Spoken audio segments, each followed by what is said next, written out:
welcome back to the final episode of Let's Play Diablo 2 Resurrected. Now, as you can see, we are back in Act 1, and we are going to go ahead and take on the cow level today. I've already got my Herodra Cube set up with the Toma Town portal and Wurt's Leg, so let's go ahead and get the portal open. But before we head in, I'm going to put the cube away, even though I probably shouldn't. But let's do a final look at our build and what our mercenary is wearing. So we found a Suicide Branch, Steel Skull, we've got the Storm News Amulet, an Ancient's Pledge, Skin of the Viper Magi, a Stone of Jordan, which is just unbelievable, Noggle Ring, we're still wearing our stupid Saigon's Wrap, we've got these Bone Grip Gloves, and Waterwalk Boots. So we are primarily wearing all uniques, and so is Ilzan. He's got this Heavenly Garb, granting him some res, Tal Rasha with the Dual Leech and some res, and of course, his Insight Partisan, granting me the Meditation Aura. And all of this stuff that we found, I haven't even touched on the charms. We do have a Geed's Fortune as well, but all of this stuff is basically just playing the game straight through, almost zero grinding, and I'm pretty happy with the results. Our build is pretty sweet.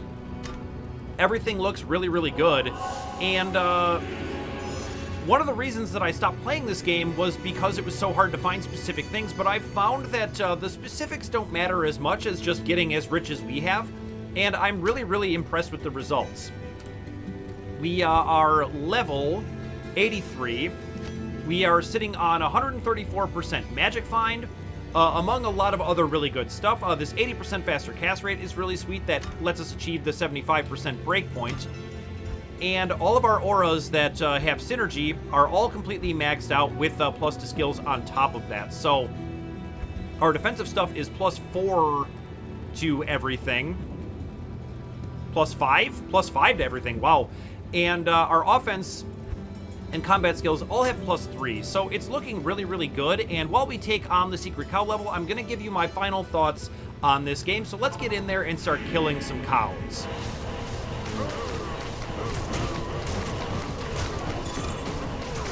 And I'm hoping that we find some sweet stuff in here, maybe some cool runes, things like that, but I'm not going to really worry about it if we don't. This is just for fun, and to let me kind of blather on about how this game makes me feel and why I love it so much. So the first topic that I want to talk about is the graphical upgrade. I've mentioned it before, and it's just as true now as it was when I first mentioned it. I'm not a big graphics person. I don't really care about them too much, but I do think that the graphical upgrade for this game was much needed and looks great, and makes it even more fun to play, mostly just due to visual clarity. Oh wow, this is already the Cow King. We better back up a little bit. Well, Ilzan leveled up. That's a nice one. Just in time for the end of the series. A rare Shaco. Oh, come on. Just to break my heart. But furthermore, with the new graphics, the ability to toggle them on and off is just a really sweet touch, and just lets you really appreciate the work that the dev team put in to make this game what it is. I am overburdened. Guess I'll take the rare and we'll keep going.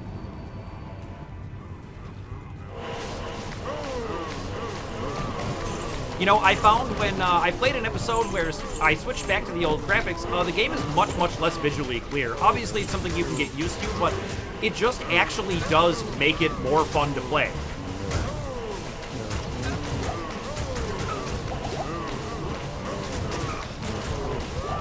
Oh, that was just a unique one. It wasn't even the Cow King. Interesting. All right, let's keep killing stuff. And the second thing that I wanted to talk about was the way that they preserved the gameplay is awesome. It's exactly the same game that you remember, warts and all, which is both a good thing and a bad thing. But in general, I really, really like it. I think that's a great decision. But that goes into the next topic that I want to talk about, which is the upcoming updates. I mentioned it during my playthrough as the news kind of came out, that they're planning on doing some updates, basically buffing a bunch of underperforming classes and not really nerfing anything, which is just great and very exciting. However, it's not without problems. The lobby is still a mess, the spam bots are still a nightmare, and the ladder is not working. There's basically just not a lot of fundamental quality of life things that you would expect from a modern game. For instance, it's just difficult to connect with friends or even make friends, have like a friends list, just basic stuff like that just isn't here. And you'd really expect it to be, but it isn't. And it doesn't really seem to be coming anytime soon, which is certainly a knock against it. But the bottom line is if you just want to play the game, this is an amazing, fantastic way of doing that. And I have just had an absolute blast playing it. Now, the big thing that I think sets this game apart from its contemporaries at the time it was released. Obviously, basically every MMORPG that exists took a lot of cues from this game. It invented most of the mechanics that you enjoy today. Wow.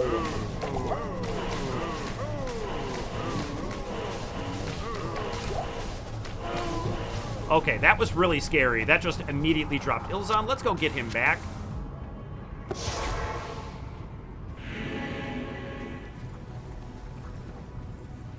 That being said, the replayability of this game is just amazing. I mean, despite the fact that there are a bunch of underperforming skills and even classes on the whole, such as the Druid, that doesn't mean that they're unplayable. They're just a little bit weaker than other similar things you could be doing.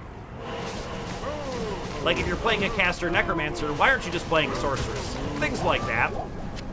But that being said, you can really express your personality and playstyle through the various builds, and it makes you a little bit curious, like how would I handle particular situations with a different build? You know, I know how to handle them with a Hammerden, but what would I do in these situations if I was a necromancer? And furthermore, what gear might I find? You know, different builds have different needs. All of that is very, very interesting. And I mentioned it during the playthrough, but the pacing is just great, where by the time you get back to an act or a particular section, you've been away from it for just long enough for it to give you almost a nostalgic feeling, like you're like, oh cool, we get to come back here. That's sweet. I haven't been here in a while. And that sort of thing is just really fantastic. It really speaks to how well made this game is, even though it's from the year 2000. Wait a minute, a socketed circlet? That could be sweet. Ooh, I'm gonna hang on to that. That could be a nice little lore or something. We're not gonna use it, but I'll hang on to it anyway.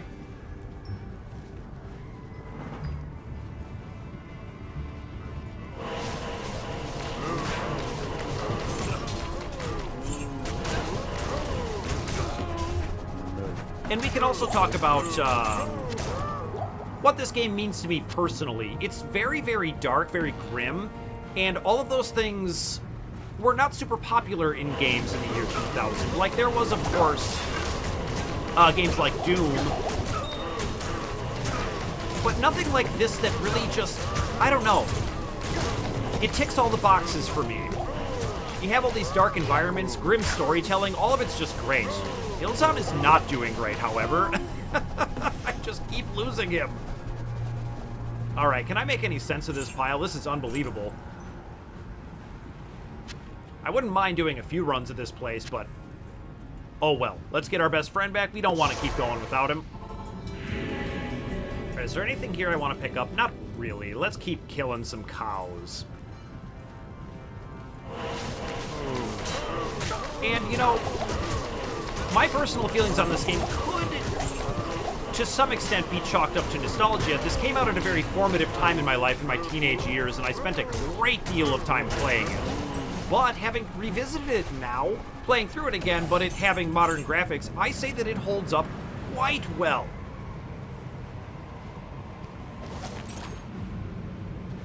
It's just very, very hard, often, to justify playing anything else.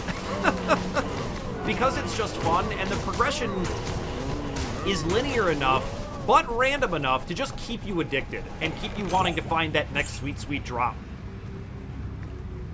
The random drop element is just so well done, it's something that every game nowadays does. All the way through, even first-person shooters now, like it's not even just RPGs.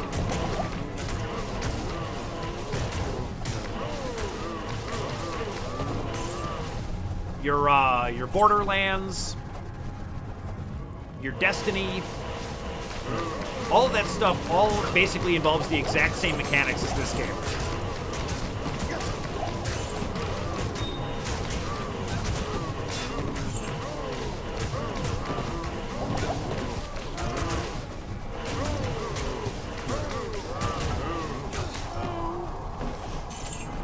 And all of that is just really fantastic, and it keeps you coming back for more. It's great.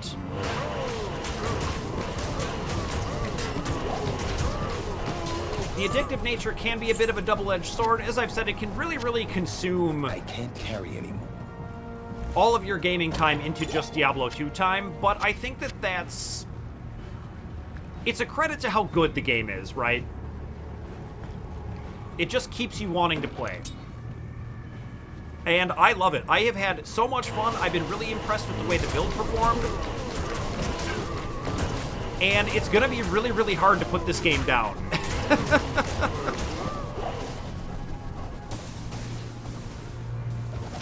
But that being said, on the channel, we have a lot of games we want to play. In particular, I want to get back to playing my first love, which is JRPGs.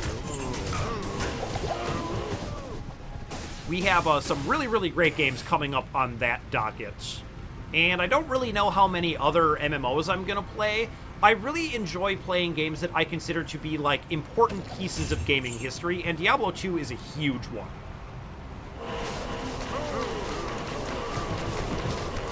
It is seminal, influential. I mean, there are just no shortage of superlatives that can be applied to this game, in all honesty.